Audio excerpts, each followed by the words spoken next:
Beh, una grande giornata per Pederobba e per il territorio del Monfenera e del Monte Grappa. Oltre 600 turisti e atleti da tutto il mondo, Israele, Gran Bretagna, Stati Uniti, Germania, che verranno qui a Pederobba nel nostro territorio. Abbiamo registrato un aumento delle presenze cicloturistiche non solo locali, ma anche da altre regioni, altri paesi d'Europa.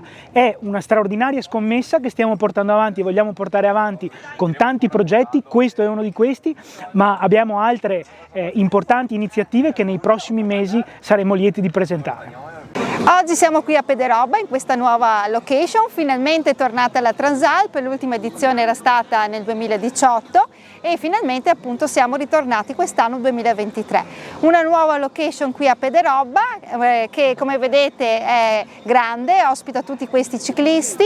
Siamo riusciti ad avere circa 600 partecipanti in questa edizione da 21 nazioni diverse, quindi sicuramente un'ottima vetrina per tutto il territorio, per l'offerta turistica, ma anche per le attività locali, commerciali che sono venute proprio qui nella Expo Area. Abbiamo un percorso classico del Monte Grappa, quindi si sale da Seren, si arriva su a Cima Grappa, si scende giù da Semonzo, dopo abbiamo fatto praticamente tutta la zona di Possagno, Cavaso, tutte le colline Monfumo e si arriva qui direttamente.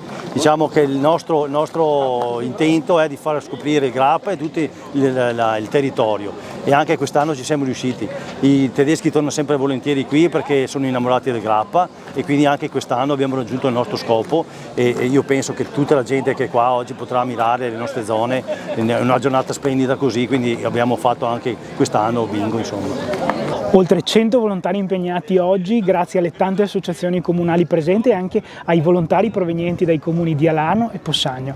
Un grazie alla Proloco di Pederobba, agli Alpini, alla banda, all'Avis che hanno dato la loro disponibilità e veramente un grande impegno delle associazioni comunali che ringraziamo come amministrazione e che ringrazio io personalmente come cittadino di Pederobba. È una grande emozione vedere la risposta del territorio. Ci aspettiamo migliaia di turisti a Pederobba in questi 2 giorni della Transalp e è stato possibile grazie a chi? Grazie alle persone. Quando l'assessore Maggio ci ha contattati con grande e forte entusiasmo abbiamo accettato questa sfida e è bastato chiedere, perché il progetto comune nostro, della Proloco e del comune è realizzare il sogno di portare più gente possibile a Pederobba e iniziamo con cosa? Con le mostre al mercato di Marroni, con le varie feste e ben venga anche questa manifestazione amatoriale cicloturistica che ci darà una mano a far vedere, a far conoscere Pederobba anche all'esterno della nostra regione.